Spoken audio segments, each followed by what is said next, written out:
हरे कृष्णा. सर्वांचं स्वागत आहे. आज आपण 17वा अध्याय करणार आहोत. मग उद्याचा एक दिवस उरतोय, तर उद्या तुम्हाला क्लास, उद्याचा अध्याय खूप मोठा आहे, तर तुम्हाला तो 2 दिवस घेतला तर चालेल की उद्याच संपायला पाहिजे, हे मला तुम्हाला विचारायचं आहे. तर तुम्ही विचार करा आणि मग क्लासच्या शेवटी किंवा क्लासच्या मध्ये सगळेजण असतात तेव्हा आपण सगळ्यांचं मत घेऊया आणि त्याप्रमाणे आपण ठरवूया. सर्वांना अनम्यूट करता येतंय का? हो, सर्वांना अनम्यूट करायला येतंय. चालेल. आता मी मंगलाचरण म्हणते आणि मग आपण चालू करूया. किती पटापट दिवस गेले बघा. हा अध्याय में आपले 18 दिवस संपायला आले. मध्ये 3 दिवस उत्सव होता जन्माष्टमीचा. हो, तसे 21 दिवस झाले. हो हो. हरे कृष्णा. ओम अज्ञानतिमिरान्धस्य ज्ञानाञ्जनशलाकया चक्षुरुन्मीलितं येन तस्मै श्री गुरवे नमः. श्रीचैतन्यमनोभीष्टं स्थापितं येन भूतले स्वयं रूप गदामह्यं ददाति स्वपदान्तिकम्. नम ओं विष्णुपादाय कृष्ण पृष्ठाय भूतले श्रीमते भक्ति वेदांत स्वामी इति नामिने. नमस्ते सारस्वते देवे गौरवाणी प्रचारिणे निर्विशेष शून्यवादी पाश्चात्य देश तारिणे. हे कृष्णा करुणा सिंधु दीनबंधु जगतपते गोपेश गोपिका कांत राधा कांत नमोस्तुते. तप्त कांचन गौरांगी राधे वृंदावनेश्वरी वृषभानुसुते देवी प्रणमामि हरिप्रिये. जय श्री कृष्ण चैतन्य प्रभु नित्यानंद श्री अद्वैत गदाधर श्रीवासादि गौर भक्त वृंद. हरे कृष्ण कृष्ण कृष्ण हरे हरे, हरे राम राम राम हरे हरे. ज्यांच्या आनंदासाठी मी तुम्हाला भगवद्गीता सांगते आणि ज्यांच्या आनंदासाठी तुम्ही 18 दिवस 17 दिवस रोज येऊन अध्याय ऐकताय, त्या श्री श्री राधा गोविंदांना आपण इकडनं साष्टांग नमस्कार करूया आणि त्यांचे आशीर्वाद घेऊन आजचा अध्याय सुरू करूया. हे जे 3 अर्च विग्रह आहेत ना, हे वृंदावनचे कृष्ण आहेत. एकाचं नाव मदन मोहन, एकाचं गोविंदजी आणि एकाचं गोपीनाथ. तर या खूप सुंदर मूर्त्या आहेत, सुंदर अर्च विग्रह आहेत. आता हे सगळे 2 तरी जयपूरला आहेत. मला वाटतं मदन मोहन आणि गोपीनाथ, पण गोविंदजीचं मंदिर कुठे मला इतकं लक्षात नाहीये. कृपामूर्ती श्रील प्रभुपाद यांनी आपल्यासाठी गीता सोप्या शब्दात लिहून ठेवली. त्यांच्या आशीर्वादाशिवाय आपण हा उपक्रम चालू ठेवू शकलो नसतो. तर श्रील प्रभुपादांचे आशीर्वाद घेऊया, त्यांना साष्टांग नमस्कार करून आजचा अध्याय चालू करूया. नामानिष्ठ प्रभूजी आपले इस्कॉन मँगलोर मंदिराचे अध्यक्ष, त्याचप्रमाणे प्रेमा माताजी ज्यांनी मला ट्रेनिंग दिलं, या दोघांनाही माझा साष्टांग नमस्कार. आणि माझे को होस्ट ऍडमिन कुमुद माताजी, ज्या रोज येऊन इतक्या छान श्लोकांचं पठण करतात, पल्लवी माताजी, या दोघांशिवाय मी वर्ग घेऊ शकले नसते. आणि आमची जी टेक्निकल टीम आहे, तर या सर्वांना मनापासून धन्यवाद. त्यांच्याशिवाय काय हा उपक्रम मी घेऊ शकले नसते किंवा चालू ठेवू शकले नसते. तर आता आपण अध्याय चालू करूया. काल आपण अध्याय 16वा बघितला. तर या 16व्या अध्यायामध्ये कृष्णाने सांगितलंय राक्षसी गुण आणि दैवी गुण कोणकोणते आहेत.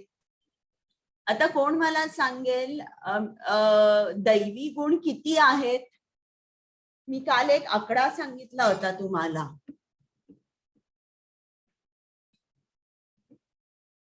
कोण सांगेल दैवी गुण किती आहेत.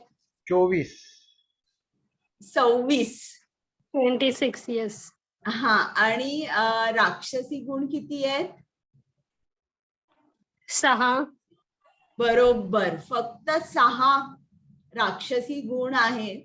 पण ते जर गुण आपल्यामध्ये असतील तर मग आपलं अधपतन होतं. मग काल राक्षसी स्वभाव कसा आहे हे पण अगदी विस्ताराने कृष्णाने सांगितलं की राक्षस विचार कसा करतात, त्यांची कृत्य कशी असतात. आणि मग समजा जर हे आसुरी गुण आपण बाळगले तर मग त्याचा परिणाम काय होतो. आणि काल सांगितलं होतं की जर 3 गुण सांगितले होते ज्याला कृष्णाने सांगितलंय की ते नरकाचे द्वार आहेत. ते 3 गुण कोणते.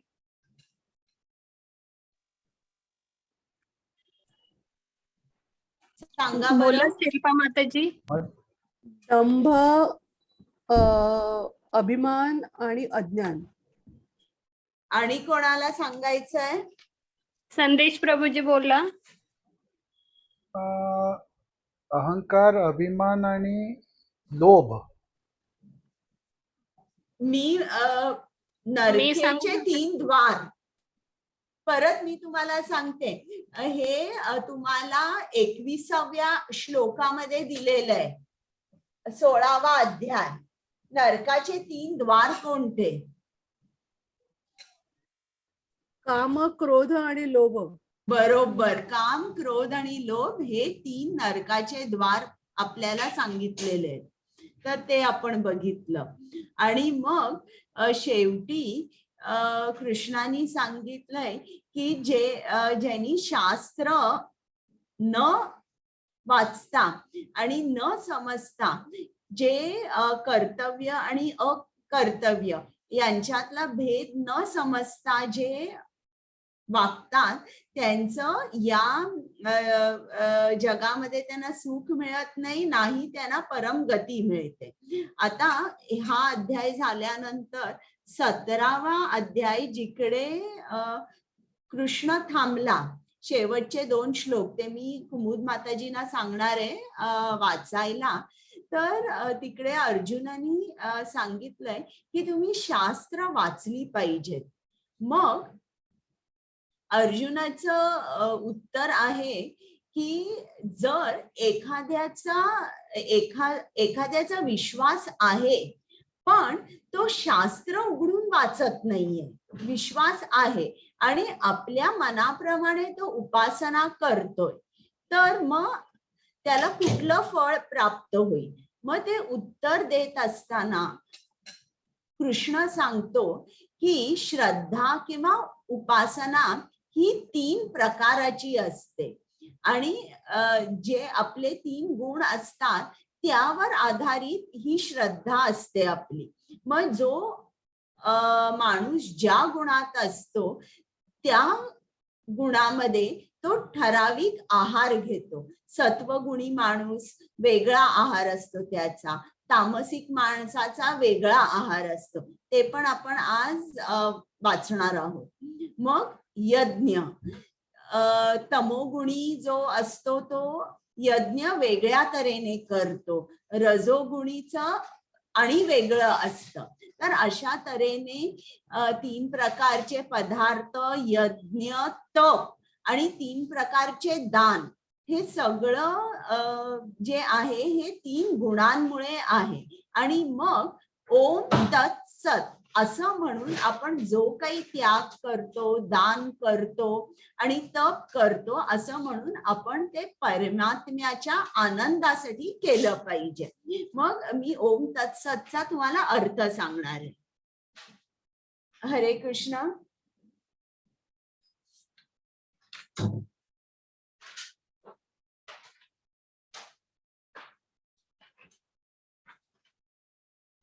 पल्लवी माताजी. हरे कृष्ण माताजी, सॉरी एक कॉल आला होता. श्लोक नंबर 1. अर्जुन म्हणाला, हे कृष्णा, जी माणसे शास्त्रविधीला सोडून श्रद्धेने युक्त होऊन देवादिकांचे पूजन करतात त्यांची मग स्थिती कोणती? सात्विकी, राजसी की तामसी? हरे कृष्ण. हा, आता 16वा अध्याय जिकडे कृष्ण थांबला होता तिथपासून अर्जुनाने सुरुवात केली. आता शेवटचे 2 श्लोक आपण ऐकूया. कुमुद माताजी आहेत का? हो माताजी, आहे ना. मी हा 16.23 आणि 24 आणि मग पल्लवी माताजी त्याचा अनुवाद वाचायचा आहे. येस येस, एक मिनिट. येस. 25 आणि 26 आहेच नाही माताजी. 23 आणि 24. 23-24. ये शास्त्र विधिमुत्सृज्य वर्तते कामकारतः न स सिद्धिम अवाप्नोति न सुखम न परम गतिम. हरे कृष्ण. बोला माताजी. हरे कृष्णा. जो शास्त्र विधींचा त्याग करतो आणि आपल्या लहरीप्रमाणे कर्म करतो त्याला सिद्धी, सुख आणि परम गतीही प्राप्त होत नाही. हरे कृष्ण. म्हणजे हा हे श्लोक जे 24. एक मिनिट, हा जो श्लोक आहे 23वा श्लोक, हा असुरांचं हे लक्षण आहे. ते काही मानत नाही. माझ्या मनाला काय पटतं ते करतात. आता पुढचा श्लोक. हरे कृष्णा. तस्मात् शास्त्रं प्रमाणं ते कार्यकार्यं व्यवस्थितौ ज्ञात्वा शास्त्रविधानोक्तं कर्म कर्तुम् इहार्हसि. हरे कृष्ण. म्हणून मनुष्याने शास्त्रविधींद्वारे कार्य आणि अकार्य यांच्यामधील भेद जाणला पाहिजे. अशा विधिविधाने जाणून मनुष्याने कर्म करावे जेणेकरून त्याची क्रमशः उन्नती होईल. हरे कृष्ण. आता हा जो श्लोक आहे हा भक्तांना उद्देशून म्हटलेला आहे. भक्त काय करतात की ते शास्त्र उघडतात. ते शास्त्रामध्ये कर्तव्य काय आहे, अकर्तव्य काय आहे हे गुरूंकडून समजून घेतात. शंका असेल तर नम्रपणाने ते गुरूंना विचारतात आणि असं शास्त्रात जे काय सांगितलंय तसंच ते करतात. आता इकडे अर्जुनाचा प्रश्न आहे की देवामध्ये विश्वास आहे पण शास्त्रविधी ते पाळत नाही. तर मग अशी जी माणसं आहेत ते सात्विक आहेत, राजसी आहेत, तामसी आहेत आणि त्यांना कोणतं फळ मिळतं अशी उपासना केल्यावर. आता आपल्याला बघा, प्रत्येक माणूस वेगवेगळा असतो. प्रत्येकाला काही श्रद्धा जी असते ती कृष्णामध्ये असेल असं नाही. काही जणांचा शास्त्रामध्ये अगदीच विश्वास नसतो. ते म्हणतात आम्ही देव मानत नाही. मग अशी माणसं जी असतात ते म्हणतात, काही म्हणतात की माझा सायन्स मध्ये विश्वास आहे कारण जे काही मी वाचतो ते बघू शकतो किंवा त्याला एक प्रूफ असतं. त्याच्यामुळे सायन्स मध्ये मी विश्वास ठेवतो.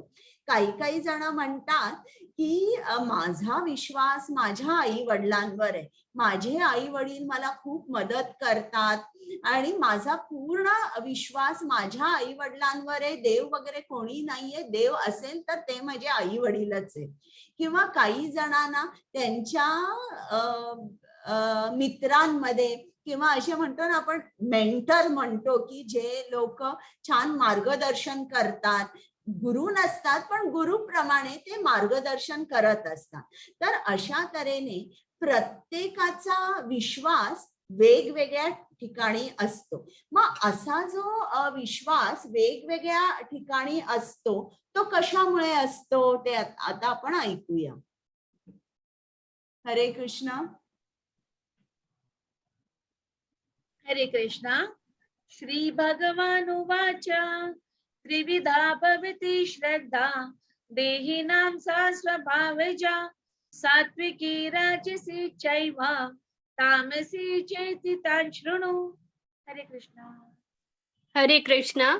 भगवान श्रीकृष्ण म्हणाले, मनुष्याची ती शास्त्रीय संस्कार नसलेली केवळ स्वभावतः उत्पन्न झालेली श्रद्धा सात्विकी, राजसी व तामसी अशा 3 प्रकारची असते.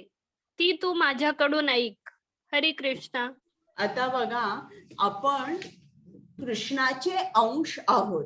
कृष्णाचे अंश आहोत, पण प्रकृती बरोबर आपला संपर्क आल्यामुळे आपण कृष्णाच्या पूर्ण विस्मरणात आहोत. आणि प्रकृतीची संपर्क आल्याबरोबर आपण 3 गुणांनी माखले जातो. हे मी तुम्हाला 14व्या अध्यायामध्ये सांगितलंय. मग 3 गुणांनी माखले गेल्यावर आपला जो विश्वास आहे, आपली जी श्रद्धा आहे ती पण या 3 गुणांमध्ये असते. सात्विक असते, तामसिक असते, नाहीतर राजसिक असते. आता ज्याप्रमाणे आपला विश्वास असतो, आपली श्रद्धा असते, त्याप्रमाणे त्या दिशेला आपलं जीवन जातं. म्हणजे आपलं जे जीवनाचं डायरेक्शन आहे ते हे 3 गुण ठरवतात. बघा, आता काही जण असं म्हणतात की या जीवनामध्ये सगळ्यात महत्वाची गोष्ट म्हणजे पैसा आहे आणि त्यांचं पूर्ण आयुष्य पैशाच्या पाठी, पैशाचाच विचार करायचा, पैशासाठीच सर्व काही करायचं, याच्या पाठीमागे त्यांचं आयुष्य ते घालवतात. काही जण विचार करतात नाही, पैशापेक्षा प्रसिद्धी हवी. तर प्रसिद्धी हवी असेल तर ते मोठमोठे त्यांना सोशल डेसिग्नेशन असतात किंवा त्यांना पॉवर लागते. तर अशाच्या पाठीमागे ते सदैव असतात. तर ज्यांचा शास्त्रांमध्ये विश्वास असतो, जे म्हणतात की हो कृष्ण तूच सर्वश्रेष्ठ आहे, तुझ्यापासून सर्वांचा उगम झालेला आहे. मग हे काय करतात अशी माणसं, त्यांचं जे भौतिक आयुष्य आहे त्यातलं त्या जबाबदाऱ्या करत राहतात, पण ते कृष्णा जवळ जातात आणि भौतिकाला ते खूप जास्त इम्पॉर्टन्स देत नाही, खूप जास्त महत्व देत नाही. ते करायचं आपलं काम, आपली ड्युटी आहे म्हणून ते करतात, पण पूर्ण त्यांचं मन, तन आणि धन ते कृष्णाकडे वळवतात. तर अशा तऱ्हेने जसा आपली इच्छा,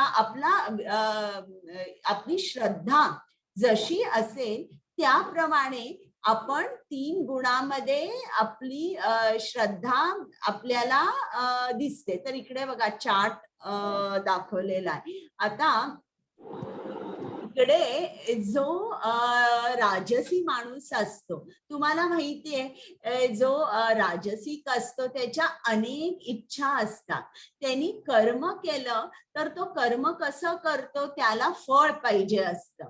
मग जेव्हा तो शास्त्र उघडतो, वेद उघडतो, तर त्याला असं जाणून येतं की मी चांगले कर्म केले, पुण्य कर्म काही केलं तर मला स्वर्ग लोकामध्ये जाता येईल.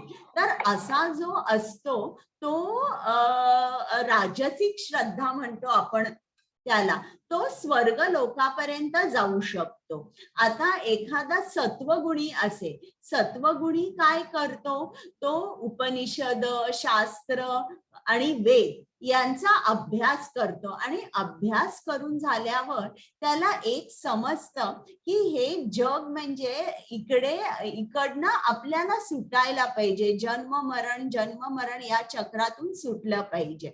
आणि ज्ञानी कसा असतो, तो या भौतिक जगाला कंटाळलेला असतो, त्याला भौतिक जगातून सुटका हवी असते आणि हे सुटायचं कसं या जगातून हे ज्ञान तो वेदांमधून घेतो.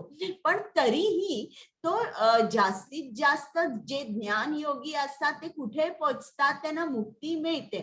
पण जे ब्रह्मन किंवा ब्रह्मरूप आहे म्हणजे ब्रह्मज्योती आहे तिथपर्यंत ते जातात, कृष्णाच्या धामापर्यंत जात नाही. आणि मग तिकडे गेल्यावर काही ऍक्टिव्हिटी नसल्यामुळे ते कंटाळून परत पृथ्वीवर जन्म घेतात.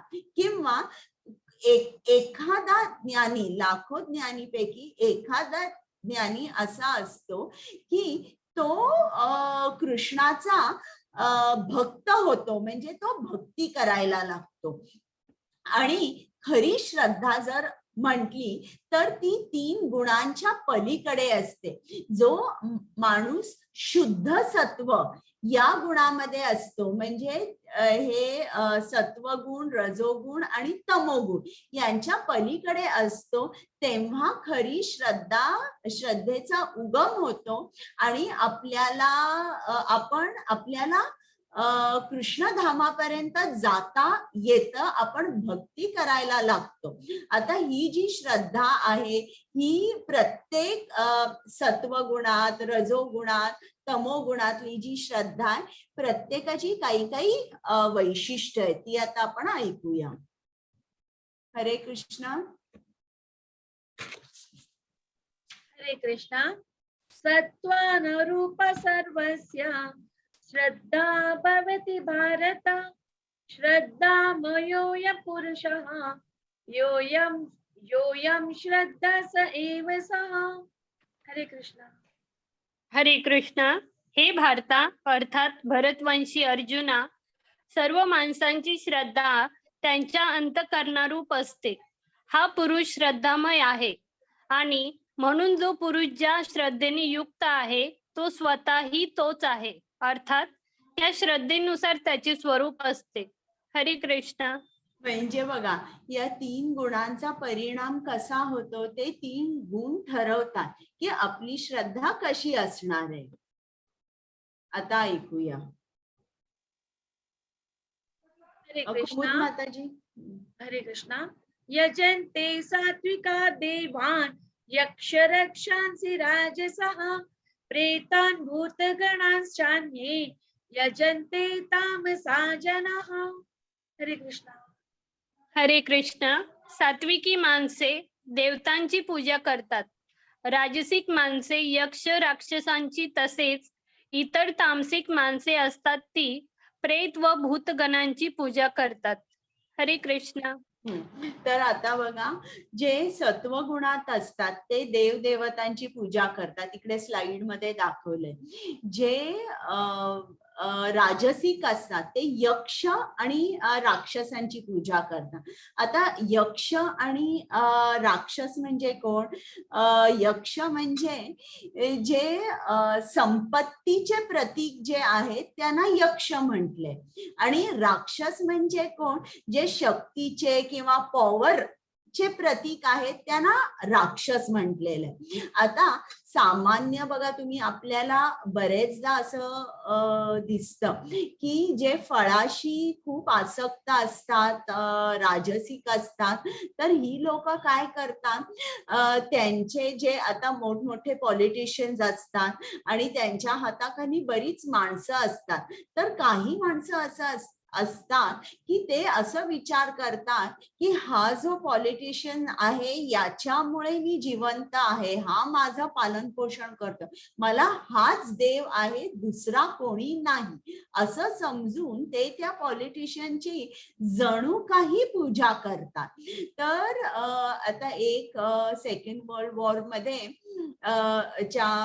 सुमारास कलकत्त्यामध्ये एक माणूस होता आणि हा माणूस हिटलरची पूजा करायचा.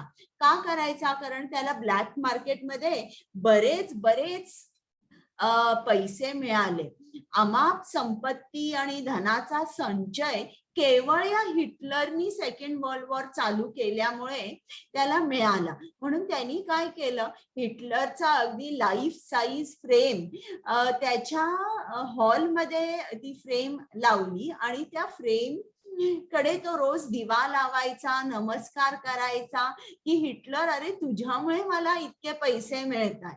किंवा आता आत्ताच जर आपण बघितलं तर समजा जर तुम्ही एका हॉटेलमध्ये वगैरे गेला तर तिकडे ते बऱ्याचदा नटनट्यांचे मोठे फोटो लावलेले असतात आणि एक ऑटोग्राफ असतो की बाबा ते इकडे आलेले होते हॉटेलमध्ये आणि ते जेवण त्यांना खूप आवडलं. तर अशा तऱ्हेने ते तो फोटो वगैरे ठेवतात, दिवा वगैरे लावतात की त्यांच्यामुळे त्यांचा बिझनेस जो आहे तो खूपच एक्सपांड झालेला आहे आणि खूप पैसे मिळतात त्यांना केवळ हा एक व्यक्ती आल्यामुळे. तर त्याला जणू काय ते देवासारखं मानतात, तशी पूजा सुद्धा करतात. तर अशा तऱ्हेने जे खूप फळाशी आसक्त असतात ते यक्ष राक्षसांची पूजा करतात आणि जे तामसिक असतात ते भूतगणांची पूजा करतात. म्हणजे ते ब्लॅक मॅजिक आणि असं बरंच जे काय चालतं ते. याच्याबद्दल मला इतकं काही जास्त मी खोलात गेलेले नाहीये, म्हणून मला ही जी तामसिक पूजा आहे याच्याबद्दल जास्त माहिती नाहीये.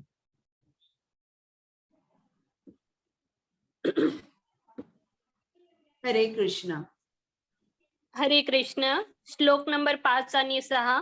जे कठोर तपस्या आणि तपश्चर्या शास्त्रात सांगितलेली नाहीत ते अभिमान, अहंकार, वासना आणि आसक्ती यांच्यामुळे करतात. जे उत्कटतेने प्रवृत्त होतात आणि जे आपल्या शरीराच्या अवयवांना तसेच आत वास करणाऱ्या परमात्म्याचा छळ करतात त्यांना राक्षस म्हणतात. हरे कृष्ण. आता बघा, इकडे त्यांनी एक माणूस दाखवलाय, शीर्षासन करतोय आणि त्याचं डोकं पूर्ण जमिनीखाली आहे. कदाचित त्यांनी प्राणवायू रोखून धरला असेल इकडे सुद्धा. पण हे असं करा, असं तुमचं शरीर जमिनीमध्ये पुरा आणि देवाचं स्मरण करा, असं कुठल्याही शास्त्रात सांगितलेलं नाही. कुठल्याही शास्त्रात सांगितलं नाही की तुम्ही पर्वत उचला आणि माझं स्मरण करा.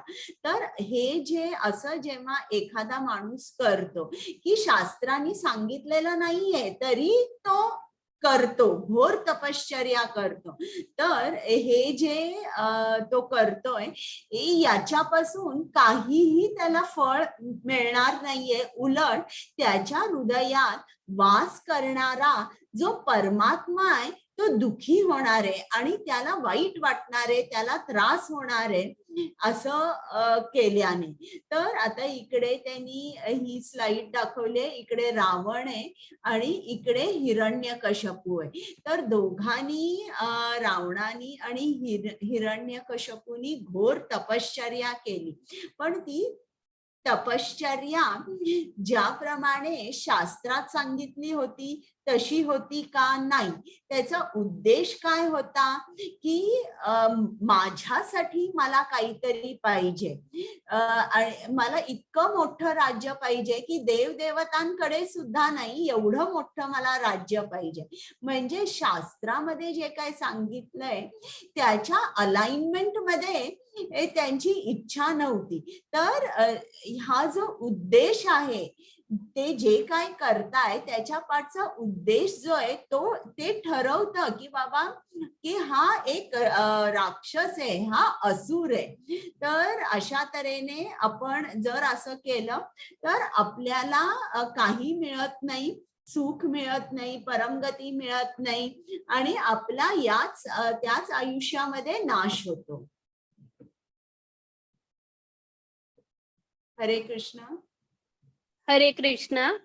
भोजनही सर्वांना आपापल्या प्रकृतीप्रमाणे 3 प्रकारचे प्रिय आहेत आणि तसेच यज्ञ, तप व दानही 3 प्रकारची आहेत. त्यांचे हे निरनिराळे भेद तू माझ्याकडून ऐक. आयुष्य, बुद्धी, बळ, आरोग्य, सुख आणि प्रीती वाढविणारे रसयुक्त, स्निग्ध, स्थिर राहणारे, स्वभावतः मनाला प्रिय वाटणारे असे भोजनाचे पदार्थ सात्विक पुरुषांना प्रिय असतात. कडू, आंबट, खारट, फार गरम, तिखट, कोरडे, जळजळणारे आणि दुःख, काळजी व रोग उत्पन्न करणारे भोजनाचे पदार्थ राजसी माणसांना आवडतात. जे भोजन कच्चे, रस नसलेले, दुर्गंध येणारे, शिळे आणि उष्टे असते, तसेच जे अपवित्रही असते, ते भोजन तामसी लोकांना आवडते. हरे कृष्ण. तर आता बघा, जे सत्वगुणात असतात त्यांना कुठला आहार आवडतो? साधा आहार आवडतो. या आहाराने काय होतं, आपली तब्येत उत्तम राहते आणि आपलं आयु सुद्धा वाढतं. पण आता समजा जर एखादा माणूस रजोगुणात आहे, त्याला कुठलं खाणं आवडतं? सगळं चमचमीत, मसालेदार, तेलकट, तुपकट असं खाणं त्याला आवडतं. पावभाजी, पिझ्झा. तर हे जे खाणं आहे हे त्या गुणामुळे आहे. आणि जे तामसी असतात, त्या तामसी लोकांना मात्र शिळं, उष्ट, दुर्गंध येणारं असं ते खाणं त्यांना आवडतं. म्हणजे कसं, जे डिकम्पोज्ड आहे, म्हणजे तुम्ही हे धरा नॉनव्हेज आयटम्स जे आहे, तर हे सगळं जे खाणं आहे ते तामसी खाणं म्हटलं जातं. आणि या राजसिक आणि तामसिक खाण्याने अनेक रोग होतात. तर ते जॉर्ज बर्नेट शॉनी म्हटलेलं आहे ना की belly should not be a graveyard of carcasses. म्हणजे तुमचं जे पोट आहे तिकडे तुम्ही मेलेल्या प्राण्यांची ती स्मशानभूमी असू नये. तर त्याप्रमाणे ज्याप्रमाणे आपले गुण असतात त्याप्रमाणे हे आपलं खाणं असतं. इकडे ही स्लाइड दाखवली आहे. इकडे एक ही चीज आहे, ही इटली मधली खूप फेमस चीज आहे आणि त्या चीज मध्ये जिवंत आळ्या आहेत. हे बघा तुम्हाला दिसतायत ना त्या, आणि लोक हे खातात. तर हे जे आहे हे तामसी आहे. जेव्हा तुम्ही तामसी अन्न ग्रहण करता तेव्हा काय होतं, जो मनाचा एकाग्र लागतो, जो शांतपणा लागतो, तुमच्या मनाला तो येणार नाही आणि तुम्ही जप करू शकणार नाही. तुम्ही विचार जरी केला की मला जप करायचंय, पण असं तामसिक राजसिक अन्न तुम्ही खाल्लंय तर मन तुम्हाला त्या विचारापासून लांब घेऊन जाईल. तुम्हाला म्हणेल आळस येईल, तुम्हाला वाटेल आता मला झोप येते, तुम्हाला असं वाटेल खूप राजसिक खाणं खात असा, मला माझं हे काम करायचंय, ते काम करायचंय, मला आत्ता नाही थोड्या वेळाने मी जप करीन. तर अशा तऱ्हेने आपण जे काय खातो त्याचा आपल्या मनावर खूप परिणाम होतो. आपण जे काय खातो त्याचे 3 भाग केले जातात. एक भाग आपण शरीरातून बाहेर टाकतो, एक भाग आपल्या शरीराच्या पालन पोषणासाठी उपयोग होतो, म्हणजे मसल्स किंवा ब्लड किंवा जे काय आहे आपल्या शरीरासाठी इतर जे काय लागतं ते त्या खाण्यातून आपलं शरीर घेतं. आणि एक जो सर्वात सूक्ष्म भाग आहे अन्नाचा, ते मनासाठी पोषण असतं. म्हणजे प्रत्येक अन्न जे असतं ते सत्वगुणात असतं, रजोगुणात नाही तर तमोगुणात, आणि तो रंग त्या मनावर चढतो आणि त्याप्रमाणे आपल्याला आपण त्या गुणामध्ये बद्ध होतो. म्हणजे आता मी तुम्हाला सांगितलं कांदा आणि लसूण हे तमोगुणी म्हटलेलं आहे. तर जर ते आपण खूप कांदा आणि लसूण खाल्लं तर तुमच्या लक्षात येईल की इधर तुम्हाला सुस्ती तरी येईल, नाही तर तुम्हाला वाटेल नको, जप नको करायला, किंवा काय होणार आहे जप करून, असे तुमच्यामध्ये नेगेटिव्ह विचार चालू होतील. पण जर तुम्ही सात्विक आहार खाल्ला तर तो शरीरासाठी सुद्धा उत्तम आहे. आणि जेव्हा तुम्ही साधना करता त्यासाठी सुद्धा खूपच उत्तम आहे. आता तमोगुण, आता मी सगळं खाणं जेवण तयार केलं पण 3 तासानंतर खाल्लं तर त्याला सात्विक खाणं म्हणत नाही, ते खाणं सुद्धा तमोगुणी होतं. म्हणजे जेव्हा तुम्ही स्वयंपाक करता, स्वयंपाक झाल्यानंतर 3 तासामध्ये तुम्ही अन्न ग्रहण केलं पाहिजे तरच ते सात्विक राहतं. पण समजा जर तुम्ही सगळं जेवण तयार केलं आणि कृष्णाला प्रसाद म्हणून ते अर्पण केलं आणि मग ते तुम्ही संध्याकाळी खाल्लं तरी मग ते तामसिक होत नाही. म्हणजे असं नाही की रोज आपण असं करायचं की अन्न शिजवायचं, अर्पण करायचं आणि संध्याकाळी खायचं, असं नाही. पण कधी शक्य नसेल तर मात्र तुम्ही कृष्णाला अर्पण केलेलं अन्न अनेक तासांनी खाल्लं तरी ते सात्विकच राहतं.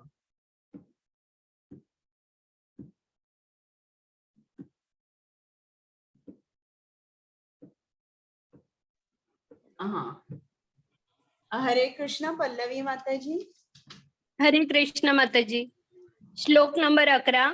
जो शास्त्र विधीने नेमून दिलेला यज्ञ करणे कर्तव्य आहे असे मनाचे समाधान करून फळाची इच्छा न करणाऱ्या पुरुषांकडून केला जातो तो सात्विक यज्ञ होय. हरे कृष्ण. बरं, आता मला सांगा यज्ञ म्हणजे काय? कोण सांगणार आहे? हात वर करा.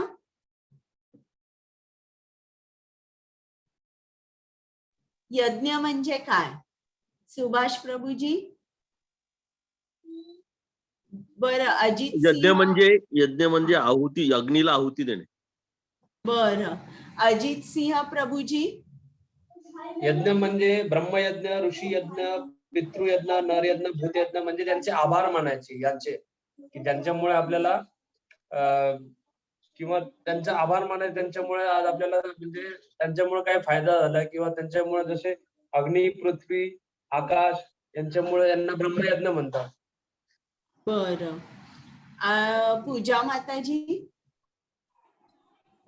फळाची अपेक्षा न धरता श्रीकृष्णाला अर्पण केलं प्रत्येक कर्म हे यज्ञ आहे. बरोबर. आणि कोणाला काही सांगायचं आहे का?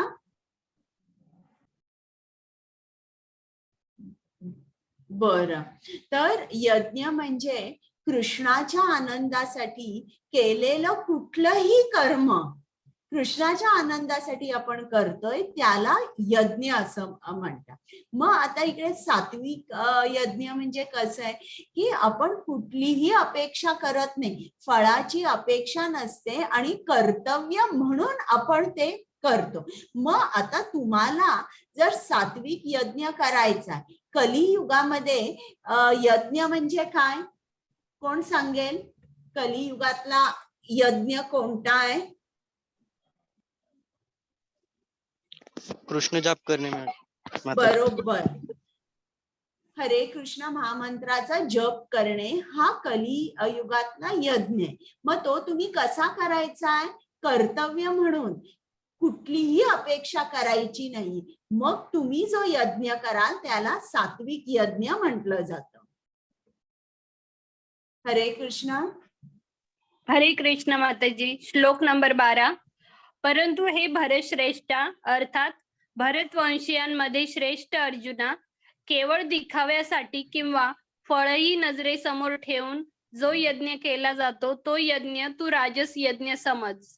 हरे कृष्ण. म्हणजे आता बरेच जण खूप मोठा चंडी होम आणि असे निरनिराळे यज्ञ करतात. का करतात? त्यांची फळाची अपेक्षा असते, त्यांना काहीतरी हवं असतं म्हणून ते नजरेसमोर ठेवून तो यज्ञ जो करतात त्याला राजसिक यज्ञ म्हटलं जातं. हरे कृष्ण. हरे कृष्ण. श्लोक नंबर 13. शास्त्राला सोडून अन्नदान न करता, मंत्रांशिवाय दक्षिणा न देता व श्रद्धा न ठेवता केल्या जाणाऱ्या यज्ञाला तामसिक यज्ञ असे म्हणतात. हरे कृष्ण. आता तामसिक यज्ञ म्हणजे काय? शास्त्रात अजिबात त्यांनी बघितलेलं नसतं, काय बरोबर आहे, कसं करायचं हे ते मंत्र म्हणत नाही, दक्षिणा देत नाही आणि अन्नदानी करत नाही. तर असं जे यज्ञ असतं त्याला तामसिक यज्ञ म्हणतात. तर इकडे त्यांनी स्लाइड दाखवलेली आहे. हा जो इकडे असुर बसलेला आहे त्याचं नाव भस्मासूर आहे आणि तो एकदा केदारनाथवर गेला आणि तिकडे त्यांनी तपस्या चालू केली, अनेक वर्ष तपस्या केली, तरीही शंकर प्रसन्न झाले नाही. म्हणून त्यांनी काय ठरवलं की आता मी माझ्या मांडीतलं जे मांस आहे ते या हवन करतो आणि त्या हवन अग्नीमध्ये ते अर्पण करतो. मग त्यांनी काय केलं, आपल्या मांडीचा मांस तो कापायला लागला, अर्पण करायला लागला, तरीही अजून शंकर प्रसन्न झाले नाहीत. मग आता काय करावं, म्हणून त्यांनी ठरवलं आता मी माझं डोकंच अर्पण करीन. मग आता डोकं अर्पण कसं करणार, म्हणजे डोकं जर त्यांनी कापलं तर तो मरणार ना, त्याला हातात डोकं आपलं उचलून तो अग्नीमध्ये कसं देणार. म्हणून त्यांनी ठरवलं चला आता हे जे अग्निकुंड म्हणजे जे काय त्यांनी अग्नी पेटवली होती त्याच्यावरच मी उभा राहतो की कापल्याबरोबर माझं डोकं त्या अग्नीमध्येच पडेल. आणि असा विचार त्यांनी केला आणि तो त्याचं डोकं कापणार तितक्यात तिकडे शंकर आले आणि शंकरांनी सांगितलं हे तू काय करतोयस. हे मग त्यांनी सांगितलं तुम्ही आलाच नाहीत ना, मी तुमच्यासाठी ही तपश्चर्या करतोय. मग शंकर म्हणाले ठीक आहे, आता तुला काय हवंय हे मला सांग, ते देईन मी तुला. मग हा भस्मासूर म्हणतो की मी ज्याच्या डोक्यावर हात ठेवी तो भस्मसात झाला पाहिजे. मग शंकराला वाटलं अरे हा असा वर काय मागतोय, म्हणून तो भस्मासूरला म्हणतो तू दुसरा कुठला तरी वर माग. पण तो म्हणतो नाही मला हाच वर पाहिजे. मग शंकर म्हणजे कोण, आशुतोष आहेत. म्हणून त्यांनी लगेच भस्मासूरला तथास्तु म्हटलं आणि त्याला वर मिळाला तो. मग यांनी काय केलं, भस्मासूरनी शंकराला सांगितलं आता मला तुझ्या डोक्यावरच हात ठेवायचा आहे, मग तुम्ही भस्म झाल्यावर मला पार्वती बरोबर लग्न करायचंय. आता हे ऐकल्यावर माझ्या डोक्यावर हात ठेवणार हा भस्मासूर म्हटल्यानंतर शंकर पळायला लागले आणि हा भस्मासूर त्यांच्या पाठीमागे. आणि हे विष्णूला समजलं. विष्णूला समजल्यावर तिकडे त्यांनी एका लहान मुलाचं रूप घेऊन गुरुकुल मध्ये जी ब्राह्मणाची मुलं असतात अगदी एका छान सुंदर ब्राह्मण मुलाचं रूप घेऊन तो या भस्मासुराच्या समोर आला.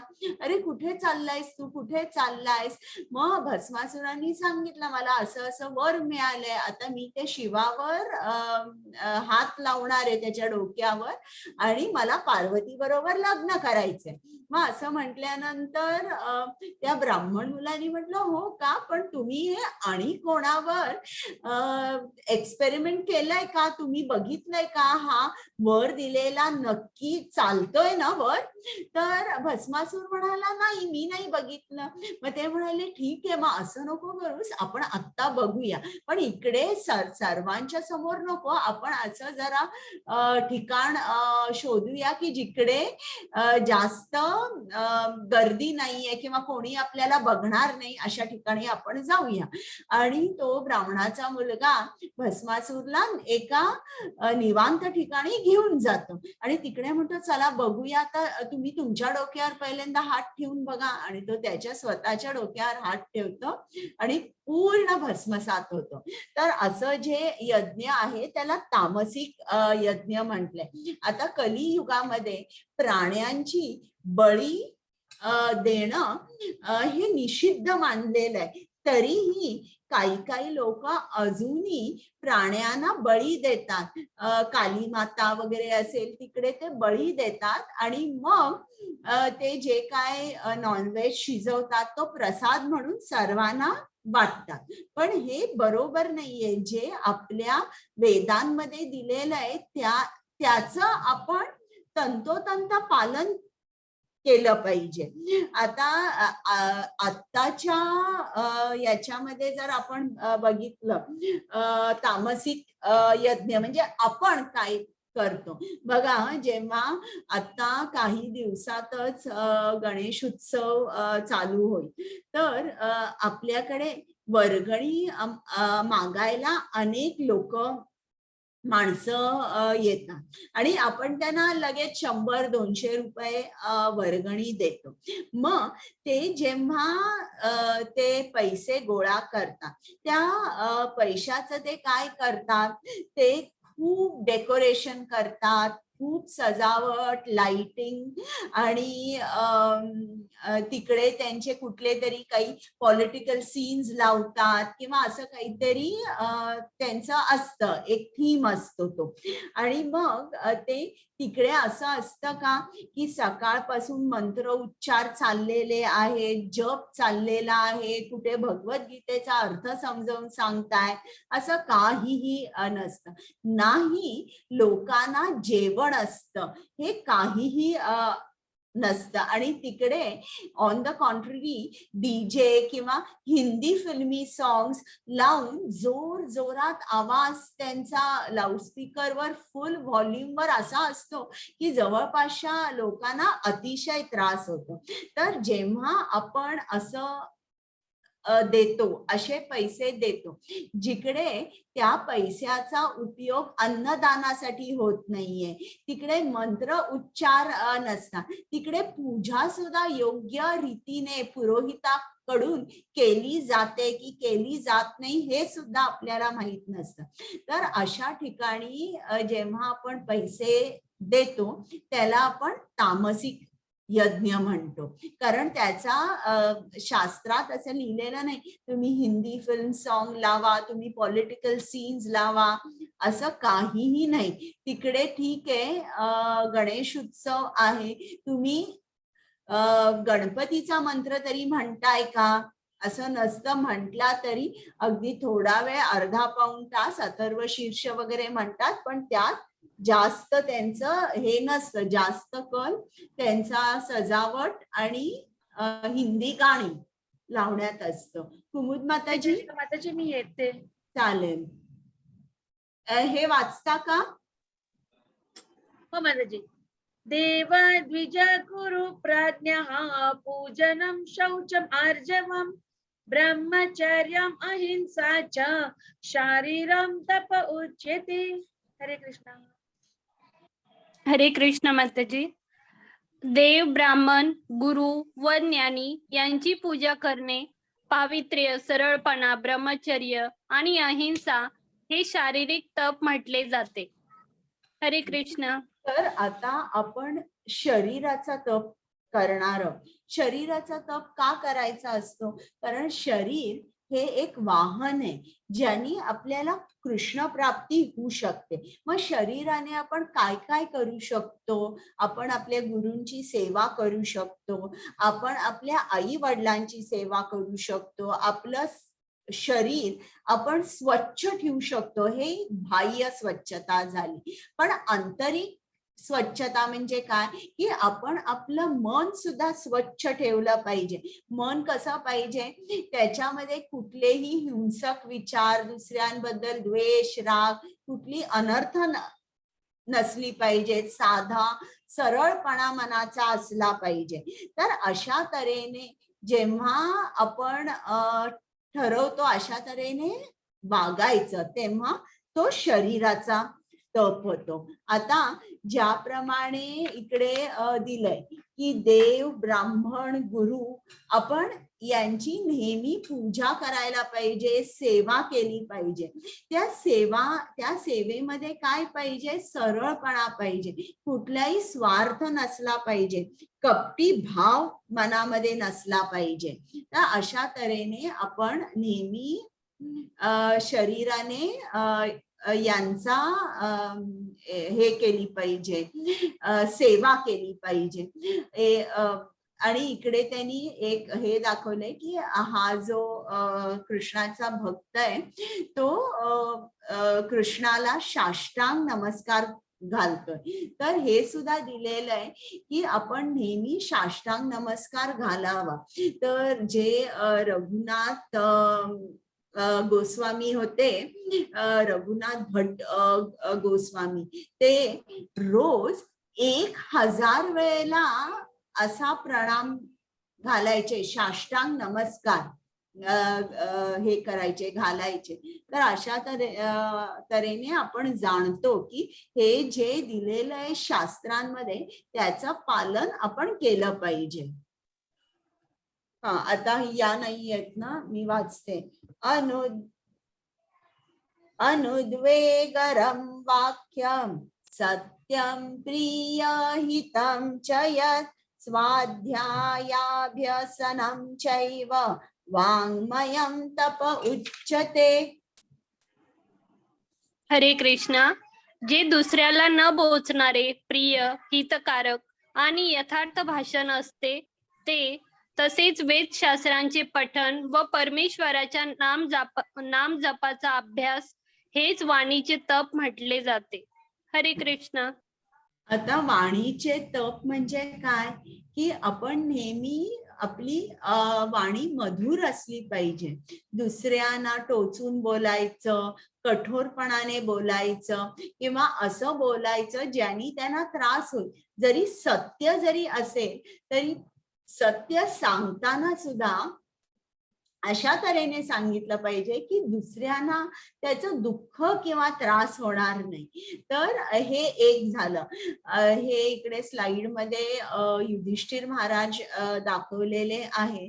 ते असे होते की त्यांच्या बोलण्यानी त्यांनी कधीही दुसऱ्यांना दुखावलं नाही. आणि आपण काय करू शकतो हे तर आपण करायचंच. त्याचबरोबर आपली जी वाणी आहे ती वाणीने कृष्णाची स्तुती करायची, कृष्णाची कथा सांगायची किंवा नामजप करायचा, भगवद्गीताच्या श्लोकांचं पठण करायचं.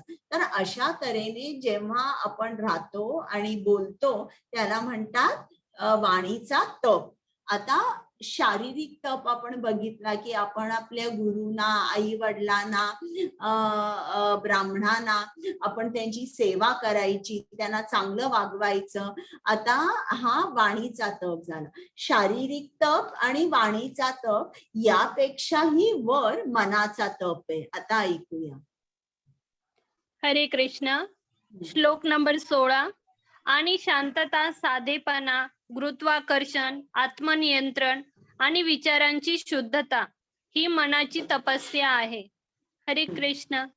आता इकडे गुरुत्वाकर्षण, इकडे ग्रॅव्हिटी पाहिजे. जरा मला वाटतं त्यांचं ट्रान्सलेशन मध्ये गडबड झाली. म्हणजे असं येते इंग्लिश मध्ये serenity, simplicity, gravity and self control असं आहे. तर हे चुकून त्यांचं हे झालंय ट्रान्सलेशन मध्ये. तर आपल्यामध्ये हे जे मनाचे अलंकारच आहे असं म्हणायला पाहिजे की जेव्हा आपलं मन शांत असतं, मनामध्ये साधेपणा असतो, आत्मनियंत्रण असतं, विचारांची शुद्धी असते, म्हणजे हा एक मानसिक तप झाला. का मानसिक तप झाला? मनाचा स्वभाव कसा असतो, ते सारखं इकडे तिकडे भटकत असतं. कुठे भटकत असतं आणि त्याला काय हवं असतं? तर मन नेहमी इकडे तिकडे इंद्रियांचे विषय गोळा करत असतं, इंद्रियांच्या विषयांचा आस्वाद घेत असतं, इंद्रियांच्या विषयात आनंद शोधत असतं. जणू काय इंद्रियाची जी इंद्रिय विषय आहेत ना, ते इंद्रिय विषय त्या मनाला फसवत असतात की ये इकडे आनंद आहे. आणि मन एक सारखं भटकत असतं, एक सारखं ते कोणाला तरी शोधत असतं आणि ते कधीही शांत नसतं. तर असं का असतं? ते कोणाला शोधत असतं, मनाला कुठे जायचं असतं? तर मनाला मन हे नेहमी कृष्णाच्या शोधात असतं. आणि कृष्ण भावना एकदा तुम्हाला दिल्यावर तुम्हाला हे जे सगळे मनाचे अलंकार आहेत ना, हे सगळे मनाचे अलंकार तुम्हाला मिळतील. हे जे आहे शांतता, साधेपणा, आत्मनियंत्रण, हे तुम्हाला कृष्णाकडून भेट म्हणून हे सर्व अलंकार मिळतील. आज बाजारामध्ये किती पुस्तकं आहेत ज्यात लिहिलेलं आहे अँगर मॅनेजमेंट किंवा पीस ऑफ माइंड किंवा how to attain self control वगैरे अशी खूप पुस्तकं मनावर लिहिलेली आहेत. तर ही पुस्तकं वाचून तुम्हाला निश्चितच हे गुण मिळणार नाही. हे गुण म्हणजे जे आहेत हे कृष्णाकडून तुम्हाला भेट मिळतात जेव्हा तुम्ही कृष्ण भावना भावी जीवन जगता तेव्हा. तर आता इकडे ही स्लाइड दाखवली आहे, ही शुकदेव गोस्वामींची आहे. ही श्रीमद भागवतम मध्ये ही गोष्ट आहे. तर शुकदेव गोस्वामींचे वडील जे होते व्यासदेव, हे आपली त्यांची जी पत्नी होती ती गर्भवती होती आणि त्यावेळेला ते भागवत कथा तिला सांगत होते. आता गर्भात असलेले शुकदेव यांनी ही सगळी कथा ऐकली आणि कथा ऐकल्यावर त्यांनी विचार केला की आता काही मी जन्म घेत नाही, कारण हे भौतिक जग जे आहे प्रत्येक पावलोपावली धोका आहे, एवढा मोठा धोका आहे की मला कृष्णाचं विस्मरण नक्कीच होईल आणि विस्मरण झाल्यानंतर मग माझं अधपतन होईल, म्हणून मला या जगात जन्म घ्यायचा नाहीये, मी गर्भात आहे तोच बरा आहे. आणि असं करून 1 वर्ष 2 वर्ष अशी खूप वर्षे झाली, जवळजवळ 12 वर्षे झाली आणि हा मुलगा जन्मच घेत नाहीये. म्हणून व्यासदेव कृष्णाकडे गेले आणि कृष्णाला त्यांनी सांगितलं. मग कृष्ण म्हणाले चल मी तुझ्या घरी येतो. आणि कृष्ण व्यासमुनींच्या घरी गेले आणि त्यांनी शुकदेव गोस्वामींना विनंती केली की तू जन्म घे. आता कृष्णाने विनंती केल्यावर त्याला भाग पडलं ऐकणं आणि त्यांनी जन्म घेतला. शुकदेव गोस्वामींनी जन्म घेतल्याबरोबर त्यांच्या तपोबलाने, ते लहान बाळ होते, तान्ह बाळ कसं असतं, पण आपल्या तपोबलाने ते एकदम 16 वर्षाचे तरुण झाले आणि लगेच घरातून बाहेर निघाले. आई बाबांकडे बोलले नाही, बघितलंही नाही. आणि ते जात असताना, पळत जात असताना व्यासदेव पाठी निघाले, अरे जरा थांब, तू माझा मुलगा आहेस, मला तुझा चेहरा बघायचा.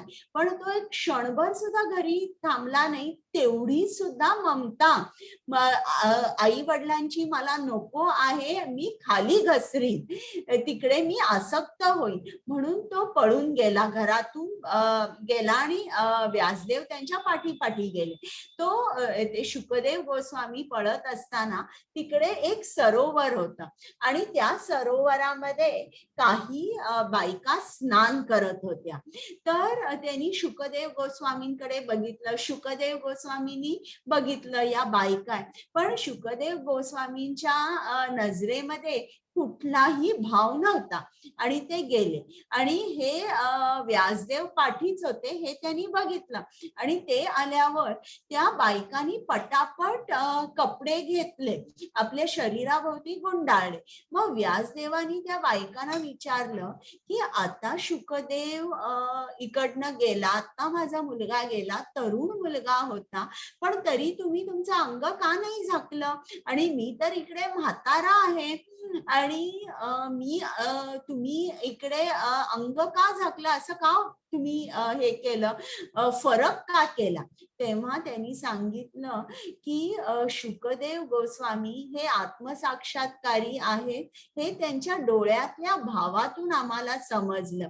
त्यांनी आमच्याकडे आत्मा म्हणून बघितलं, एक स्त्री एक पुरुष हा भेद केला नाही. आणि तुम्ही सुद्धा आत्मसाक्षात्कारी आहात, पण तुम्ही गृहस्थ आहात, गृहस्थाश्रमाचे नियम वेगळे आहेत, तर त्या नियमांना आमचं तुम्ही गृहस्थ असल्यामुळे आम्ही सुद्धा त्या नियमांचं पालन केलं.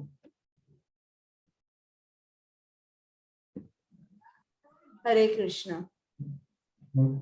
आता मला हरे कृष्ण वाचायचं माताजी. एक Yes, मिनिट ma'am. हा. 17.17. हा. श्रद्धया परया तप्तं तपस्तत्त्रिविधं नरैः अफलाकाङ्क्षीभिर्युक्तै सात्विकं परिचक्षते. हरे कृष्णा. फळाची इच्छा न करणाऱ्या योगी पुरुषांकडून अत्यंत श्रद्धेने केलेल्या वर सांगितलेल्या तिन्ही प्रकारच्या तपाला सात्विक तप म्हणतात. हरे कृष्णा.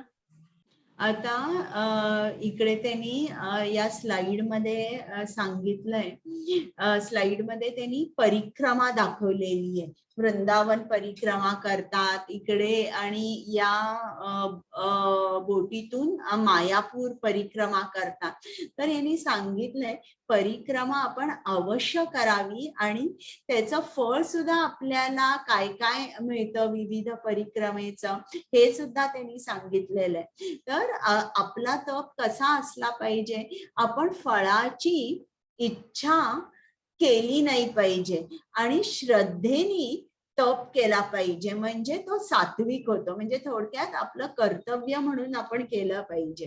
तर एका अरण्यामध्ये एक मंदिर होतं, विष्णूचं मंदिर होतं आणि त्या मंदिरामध्ये एकदा काय झालं, त्या मंदिराच्या वर एक गिधाड येऊन बसलं आणि एक शिकारी होता, त्यांनी लांबून बघितलं आणि त्याच्यावर त्यांनी बाण सोडला आणि ते गिधाड मेलं नाही पण मरणारच होतं. अशा परिस्थितीत ते खाली पडलं आणि खाली पडल्याबरोबर तिकडे जवळच एक कुत्रा होता.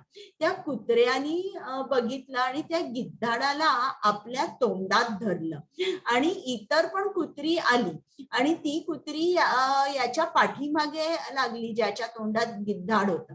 म्हणून तो पळत पळत गेला आणि पळता पळता त्यांनी एक परिक्रमा घातली आणि ते तोपर्यंत त्या गिधाडाचा जीव होता आणि त्याची एक परिक्रमा झाली त्या गिधाडाची आणि मग त्याला मोक्ष प्राप्त झालं. तर अशा तऱ्हेने की जे काही लिहिलेलं आहे आपल्या शास्त्रामध्ये की अशी परिक्रमा करा किंवा असं करा, अशी परिक्रमा आपण आवर्जून केली पाहिजे.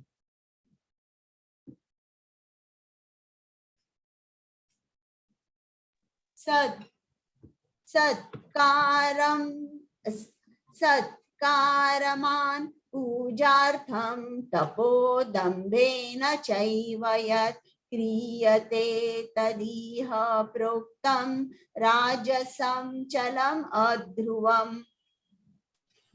हरे कृष्णा. जे तप सत्कार मान व पूजा होण्यासाठी तसेच दुसऱ्या काही स्वार्थासाठीही स्वभावाप्रमाणे किंवा पाखंडीपणाने केले जाते ते अनिश्चित तसेच क्षणिक फळ देणारे तप येथे राजसिक म्हटले आहे. हरे कृष्णा.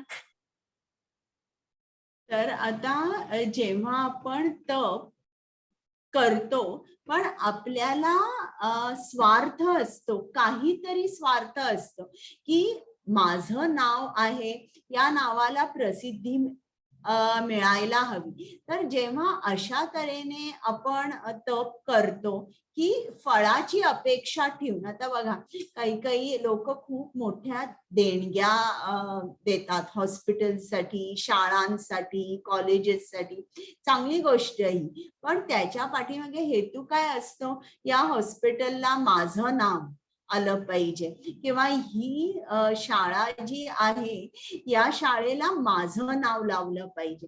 तर अशा तऱ्हेने जो तप केला जातो तर याला राजसिक तप असे म्हणतात. हरे कृष्ण. हरे कृष्ण माताजी. श्लोक नंबर 1 वाचायचं आहे का? मी वाचते. मूढ ग्राहेण आत्मना यत् पीडया क्रियते तपः परस्य उत्सादनार्थं वा तत्तामसम् उदारुतम्. हरे कृष्ण. जो तप मूर्खतापूर्वक हट्टाने मन, वाणी आणि शरीर यांना कष्ट देऊन किंवा दुसऱ्यांचे अनिष्ट करण्यासाठी केले जाते ते तप तामसिक म्हटले गेले आहे. हरे कृष्ण. आता इकडे त्यांनी स्लाइड दाखवलेली आहे हिरण्यकश्यपूची. हिरण्यकश्यपूनी तप केला, पण त्या तपाच्या पाठीमागे आणि त्यांनी जवळजवळ 20,000 वर्ष त्यांनी तप केला, पण त्या पाठचा उद्देश काय होता? त्यांना तिन्ही लोकांचा राजा व्हायचा होता, तिन्ही लोकांचा स्वामी व्हायचा होता आणि त्यांना सगळं देवतांकडे जे काय होतं त्याच्यावर हक्क दाखवायचा होता, ते स्वतःसाठी घ्यायचं होतं. तर अशा तऱ्हेने जेव्हा त्यांनी तप केलं आणि ब्रह्मदेवानी त्यांना वर दिला, तेव्हा पहिल्यांदा त्यांनी काय केलं की त्यांनी हे सगळे जे देव देवता आहेत त्यांना आपले नोकर बनवलं. तर अशा तऱ्हेने जो जप तप आपण करतो त्यामध्ये दुसऱ्यांचं अनिष्ट कसं करू हा विचार असतो, याला आपण तामसिक तप म्हणतो. हरे कृष्ण. हरे कृष्ण माताजी. वाचू का माताजी कथा? हा, मी सारखी विसरते, वाचते मी. हरे कृष्ण माताजी, मी वाचते, मी आली आहे. बरं. दातव्यम इति यद्दानं दीयते नोपकारिणे देशे काले च पात्रे च तद्दानं सात्विकं स्मृतम्. हरे कृष्ण. हरे कृष्ण. कर्तव्यपोटी परताव्याची अपेक्षा न ठेवता योग्य वेळी आणि स्थळी आणि योग्य व्यक्तीला दिलेले दान सात्विक मानले जाते. हरे कृष्ण. म्हणजे इकडे आपल्याला आता आपण शिकणार आहोत की दान कसं करायचं. मग दान करताना माझं कर्तव्य आहे म्हणून दान केलं पाहिजे, दान योग्य स्थळी केलं पाहिजे, योग्य व्यक्तीला केलं पाहिजे आणि आपली जरा सुद्धा काही आशा नसली पाहिजे की मला सुद्धा याच्यातून काहीतरी चांगलं फळ मिळेल, अशी आशा न ठेवता आपण खूप आनंदाने आणि आपलं कर्तव्य आहे म्हणून आपण दान केलं पाहिजे. आता जेव्हा कृष्णाचा जन्म झाला तेव्हा नंद महाराजांनी नंद उत्सव साजरा केला, तेव्हा त्यांनी सर्व त्यांच्या गोकुळात असलेल्या लोकांना दान केलं. पण दान करताना त्यांची काही अपेक्षा नव्हती की या लोकांनी सुद्धा मला परत काहीतरी द्यावं. नाही, ते गृहस्थ होते आणि ते त्यांची ड्युटी करत होते. आता इकडे मला दानाबद्दल पूजा माताजी आहेत का? हो माताजी, एक सेकंड मी चेक करते माताजी. त्यांनी मला विचारलं होतं. हो, आहेत आहेत. पूजा जोशी माताजी. हा, तुम्ही मला ते विचारलं होतं ऑर्गन डोनेशन करायचं का? तर मी तुम्हाला म्हंटल ना की शास्त्रामध्ये तरी माझ्या वाचण्यात आलेलं नाहीये काही, तर पण मी तरी माझ्या माताजींना विचारलं तर त्यांनी सुद्धा तेच सांगितलं की शास्त्रांनी याच्यावर काही सांगितलेलं नाही आहे ऑर्गन डोनेशन वर. आणि इकडे इस्कॉन मध्ये 2 मतं आहेत. काहींच्या मते की ऑर्गन डोनेट करावे किंवा ती जी बॉडी आहे ती मेडिकल रिसर्च साठी तुम्ही देऊ शकता याच्यासाठी. पण एक जे काही भक्त आहेत त्यांचा एकदम ऑपोजिट त्यांचं मत आहे. त्यांचं मत असं आहे की आता हे बघा इकडे काय सांगितलंय, सात्विक दान म्हणजे योग्य वेळी योग्य स्थळी योग्य व्यक्तीला दिलेले दान.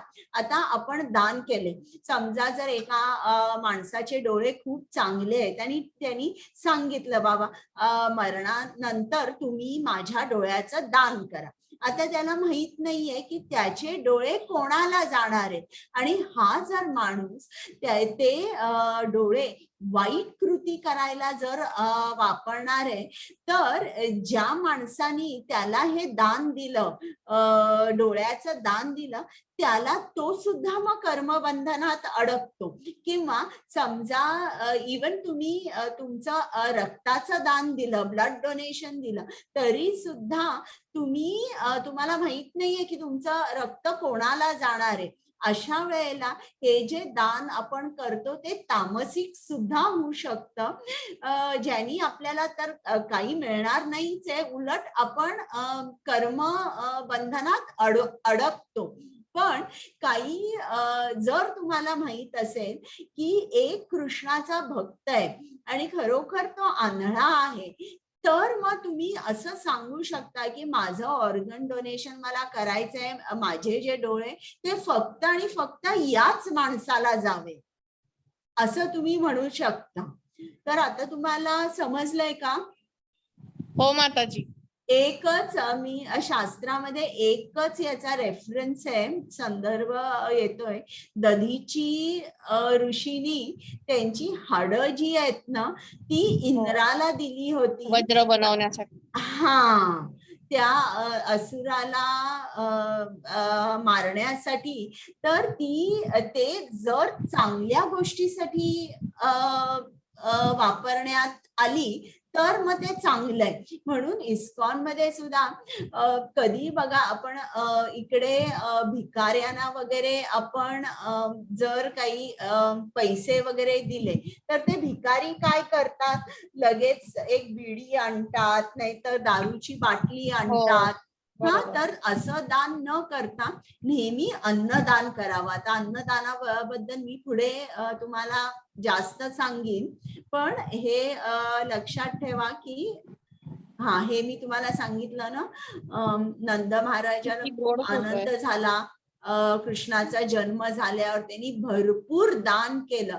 दान करताना आनंदाने केलं आणि माझी ड्युटी आहे म्हणून त्यांनी दान केलं, आणि हे दान कृष्णाच्या आनंदासाठी केलं. म्हणजे कृष्ण झाला तर नंद महाराज आणि यशोदा मातेला खूप आनंद झाला, आनंदाने दान केलं. आता पुढचं बघूया आपण. कुमुद माताजी. कृष्णा, यत्तु अप्रत्युपकारार्थं फलम् उद्दिश्य वा पुनः दीयते च परिक्लिष्टं तद्दानं राजसंस्मृतम्. हरे कृष्णा. हरे कृष्णा. परंतु जे दान क्लेशपूर्वक प्रत्युपकाराच्या हेतूने अथवा फळ नजरेसमोर ठेवून दिले जाते ते दान राजसिक म्हटले आहे. हरे कृष्ण. म्हणजे बघा, आपण विचार करतो आता दान द्यायचं की नाही द्यायचं, आणि क्लेशपूर्वक म्हणजे आनंदाने देत नाही, आणि आपल्याला वाटतं की मी दान केल्यावर मला सुद्धा काहीतरी फायदा होणार आहे असं, किंवा आपण फळ ठेवतो की मला प्रसिद्धी पाहिजे. हॉस्पिटलला आपण करतो डोनेशन, आपल्याला असं वाटतं की एखाद्या डिपार्टमेंटला तरी माझं नाव द्यावं किंवा हॉस्पिटलला तरी माझं नाव द्यावं, असं जेव्हा आपण करतो त्याला राजसिक दान म्हटलंय. आता मी तुम्हाला नृगराजाची गोष्ट सांगितली. नृगराजानी केवढं दान केलेलं आहे, किती भागवतामध्ये सांगितलेलं आहे. पण ते जे त्यांनी दान केलं तर त्यांनी फळ ठेवलं नजरेसमोर, माझी प्रजा सुखी झाली पाहिजे असं फळ तुम्ही जर नजरेसमोर ठेवलं तर त्याला राजसिक म्हटलं जातं. हरे कृष्ण. हरे कृष्णा. अदेशे काले यद्दानम् अपात्रेभ्यश्च दीयते असत्कृतम् अवज्ञातम् तत्तामसम् उदारतम्. हरे कृष्णा. हरे कृष्णा. अपवित्र ठिकाणी, अयोग्य वेळी आणि अयोग्य व्यक्तीकडे किंवा योग्य लक्ष आणि आदर न देता केलेले दान हे अज्ञानतेचे आहे असे म्हणतात. हरे कृष्णा. म्हणजे बघा, इकडे जर दान करायचं, लेवल 2 साठी लिहू करू माताजी? बरं चालेल. हरे कृष्ण माताजी. अपवित्र ठिकाणी, अयोग्य वेळी, अयोग्य व्यक्तींना जे आपण दान देतो याला तामसिक म्हटलं जातं. म्हणजे बघा, आता समजा जर आपण एका भिकाऱ्याला दान दिलं, तो लगेच एक बिडी आणणार. किंवा समजा जर कोणीतरी तुम्हाला सांगितलं की मला तुम्ही जरा थोडे पैसे उधार द्या किंवा दान द्या आणि मला आमच्या गावामध्ये दारूचं दुकान उघडायचंय, मग हे जर तुम्ही असं दान दिलं तर ते कसं होतं, तामसिक होतं. म्हणून इस्कॉन मध्ये बरेच जण, आता भिकारी, आपण सिग्नलला थांबलो, गाडीमध्ये वगैरे असलो की भिकारी पैसे मागायला येतात. त्यांना पैसे दिले आपण की त्याचा जो योग्य वापर आहे तो केला जात नाही. म्हणून इकडे इस्कॉन मंदिरामध्ये काय करतात, जे भक्त आहेत ते आता ग्लुकोजची बिस्किटाचे पुडे असतात, ते पहिल्यांदा कृष्णाला अर्पण करतात. मग कृष्णाला अर्पण केल्यावर ते आपल्या बरोबर घेऊन जातात, आपल्या गाडीमध्ये ठेवतात. मग असं कोणी आला, एखादा भिकारी, त्याला ग्लुकोजचा एक पुडा देतात. तर अशा तऱ्हेने जेव्हा आपण दान पहिल्यांदा कृष्णाला करतो आणि मग इतरांना करतो, मगच ते दान योग्य ठरतं. इस्कॉन मध्ये सुद्धा अन्नदान जेव्हा करतात, ते अन्नदान करायच्या अगोदर ते कृष्णाला अर्पण केलेलं असतं आणि मग अन्नदान चालू होतं.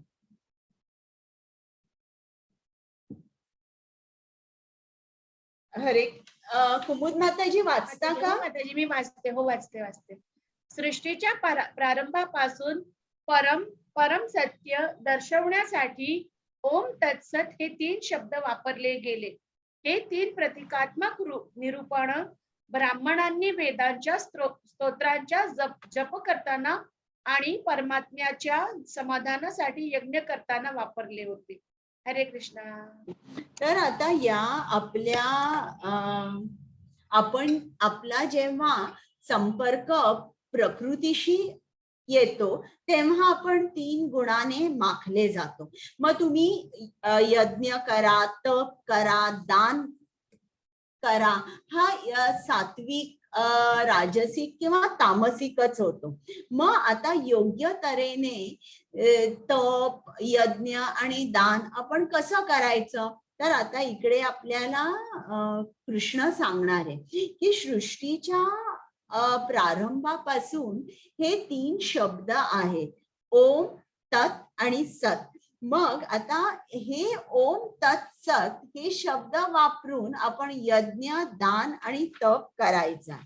मग आता जेव्हा हे असं का आपण करायचंय, तर ब्रह्मदेवानी जेव्हा सृष्टी निर्माण केली तेव्हा त्याच्यावर खूप मोठी जबाबदारी होती.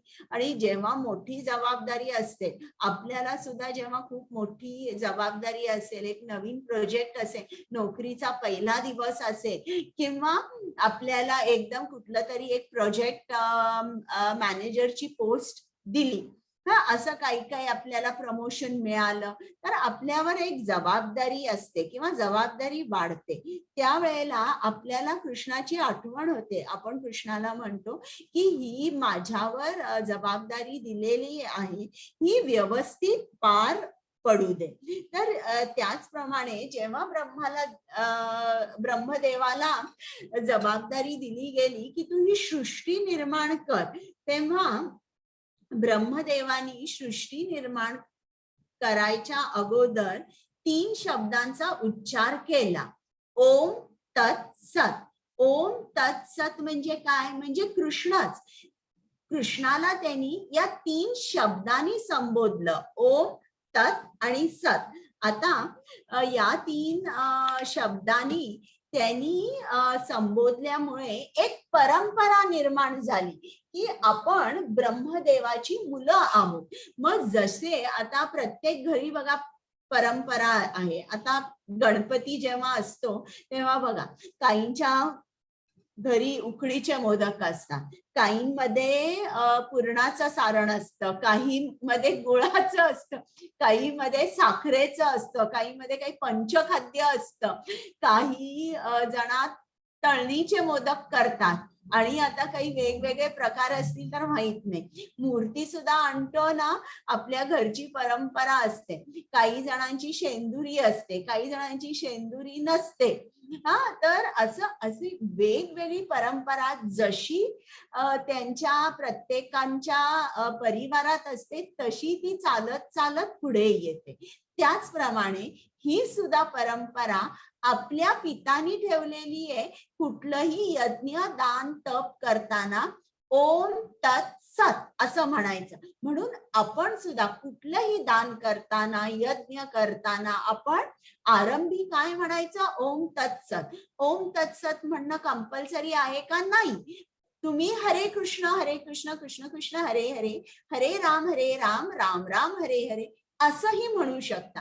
पण तरी ही जी परंपरा आहे, ही परंपरा आपण फॉलो करतो. ज्याप्रमाणे परिवारामध्ये जर शेंदुरी मूर्ती काही जण आणतात तर ते दुसरी सुद्धा आणू शकतात ना, असं नाही की तीच आणली पाहिजे. पण परंपरा असल्यामुळे ते जी रीत आहे तीच ती चालू ठेवतात. तर मग आता ही जी आता ज्या माणसानी टेलिफोन इन्व्हेंट केला त्यांनी काय घेतलं? पहिल्यांदा टेलिफोन घेतल्यावर हॅलो म्हटलं, म्हणून आपण सुद्धा आता हॅलो हॅलो असं म्हणतो. तर ही एक परंपरा निर्माण झाली. तर ओम तत्सत किंवा कृष्णाची आठवण का करायची? ब्रह्मानी का केली? कारण ब्रह्माला 3 महत्वाच्या गोष्टी करायच्या होत्या. ही सृष्टी निर्माण केली तेव्हा वेद, यज्ञ आणि ब्राह्मण. त्याला वेद जे मिळालेले होते ते ज्ञान द्यायचं होतं. आता हे जे वेद, यज्ञ आणि ब्राह्मण जे आहे, हे या तिन्हीमुळे ही जी सृष्टी आहे ही टिकू शकते. आता वेद म्हणजे काय? हे तुमचं जीवनाचं एक मॅन्युअल आहे, ज्याच्यामध्ये ज्ञान आहे आणि तुमची आध्यात्मिक उन्नती तुम्ही कशी करू शकाल आणि कृष्ण प्राप्ती कशी तुम्हाला होईल याचं ज्ञान वेदांमध्ये आहे. आणि जेव्हा आपण वेद आचरणात आणतो त्याला यज्ञ म्हणतात. यज्ञ म्हणजे धार्मिक जीवनशैली. आणि ब्राह्मण म्हणजे काय? जो या धर्म मार्गावर चालतो त्याला ब्राह्मण म्हणतात. तर आता या 3 गोष्टी म्हणजे खूप मोठी जबाबदारी होती. म्हणून ब्रह्मदेवाला वाटलं की समजा जर मी ही सृष्टी निर्माण केली आणि जर काहीतरी कमी पडलं, माझी काहीतरी कमतरता असू शकते, तर मग काय होईल? असा ब्रह्मदेवापुढे प्रश्न होता. म्हणून ब्रह्मदेवानी प्रार्थना केली कृष्णाला की मी आता सृष्टी आरंभ करतोय, जी काय कमतरता असेल ती तू भरून काढ. म्हणून यासाठी आरंभी ओम तत् सत असं म्हटलं. आता आपण प्रत्येक शब्दाचा अर्थ बघूया.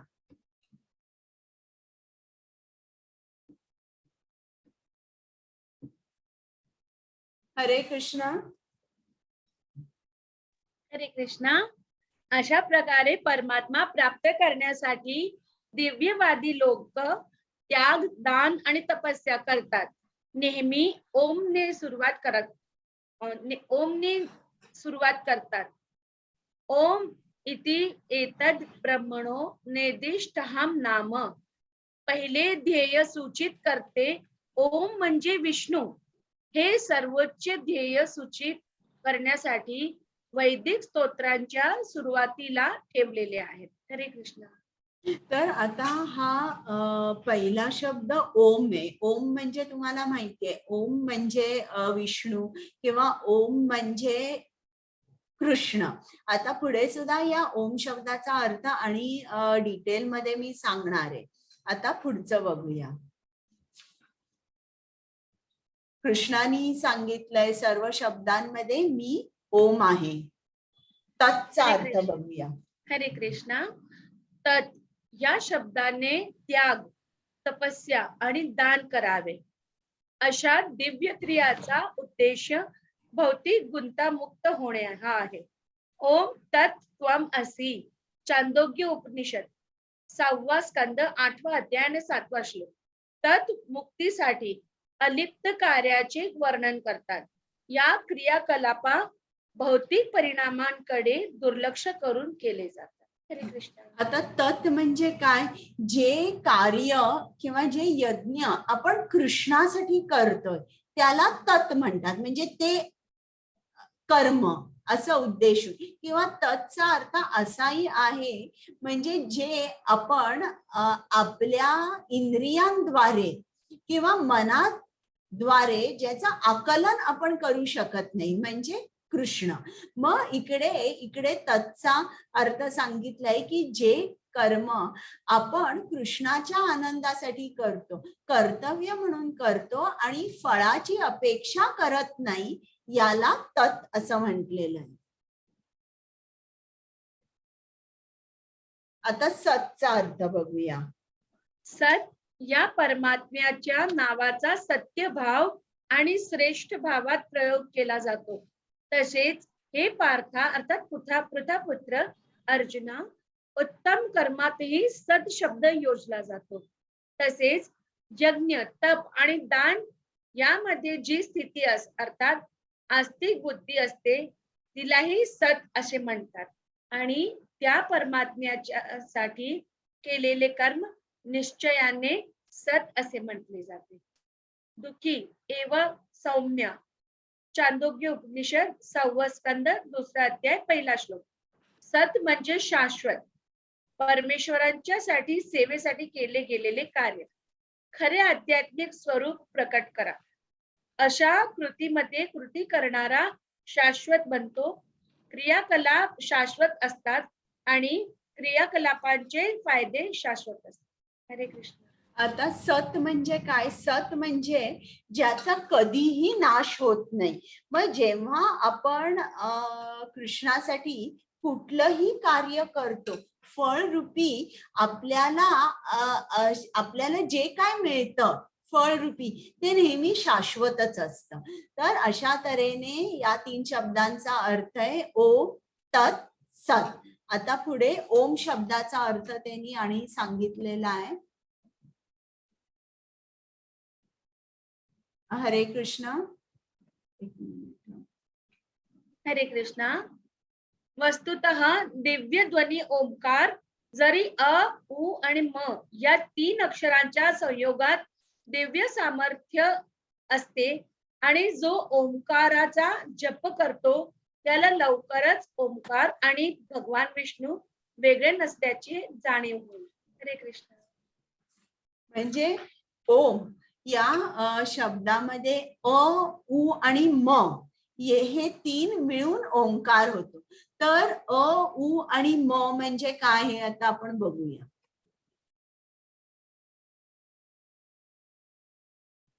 हरे कृष्णा. अकारेंच्यते कृष्ण. अकार अक्षर कृष्णाला सूचित करते, जो सर्व लौकिक नायक, सर्व जीव आणि ग्रह, भौतिक आणि आध्यात्मिक यांचा स्वामी आहे.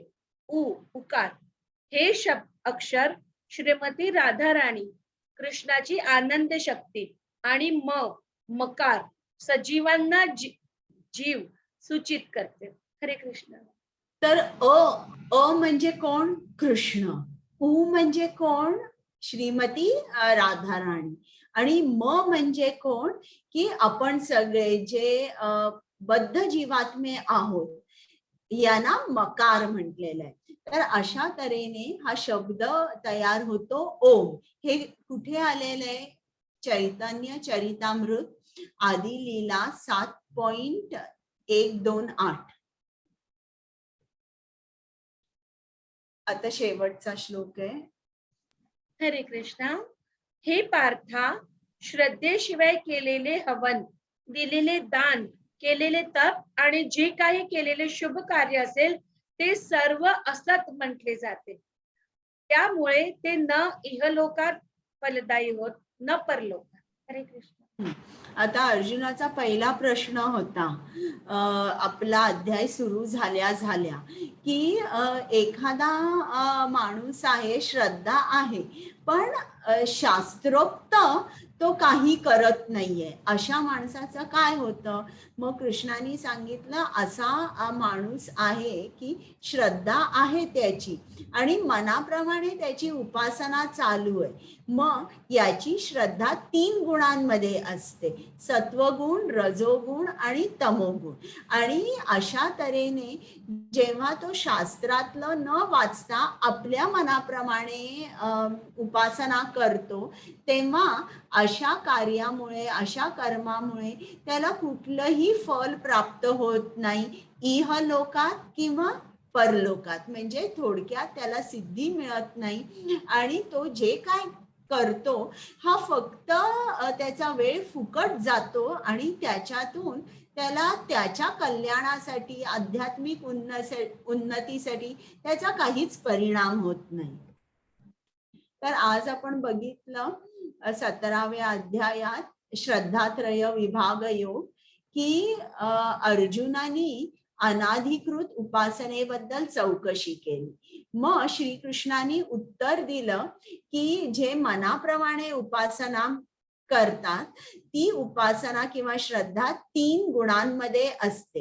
आणि इतकंच काय, माणूस जो आहार खातो ते सुद्धा त्यांचा आहार सुद्धा 3 गुण ठरवतात. यज्ञ, तप आणि दान हे सुद्धा 3 प्रकाराचे असतात. आणि मग मी तुम्हाला ओम तत्सतचा अर्थ सांगितला. जिग्ना माताजी, you can recite now. Yes, Mataji, I can. Hare Krishna, Mataji. Gita Mahatmya. Please forgive me if I make any mistakes. Hare Krishna.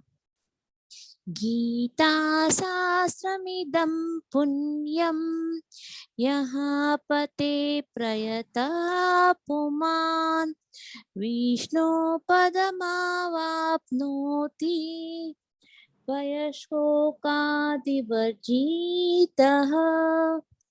Gita अध्ययनाशीलास्य प्राणायामा परस्य च नैव शान्तिः पापानि पूर्वजन्मकृतानि च. Sorry. मलानिर्मोचनं पुंसां जलास्नानं दिने दिने सकृद्गीतामभाषि स्नानं संसरामलनाशनं.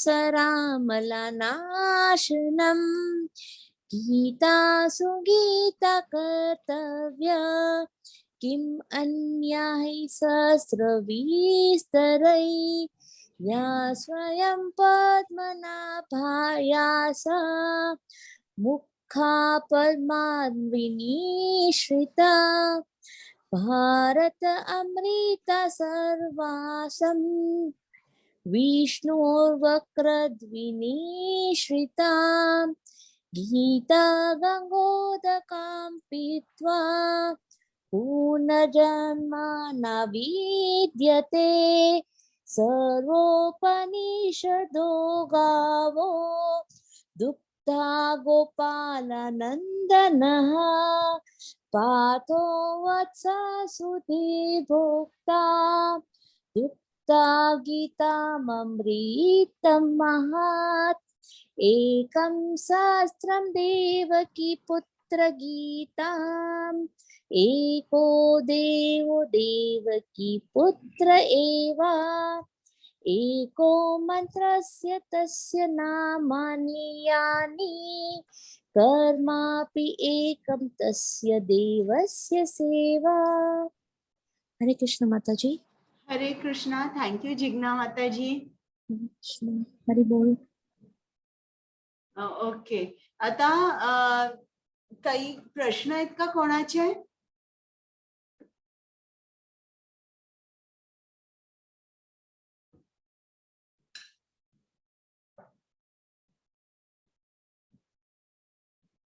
माताजी रेकॉर्डिंग स्टॉप.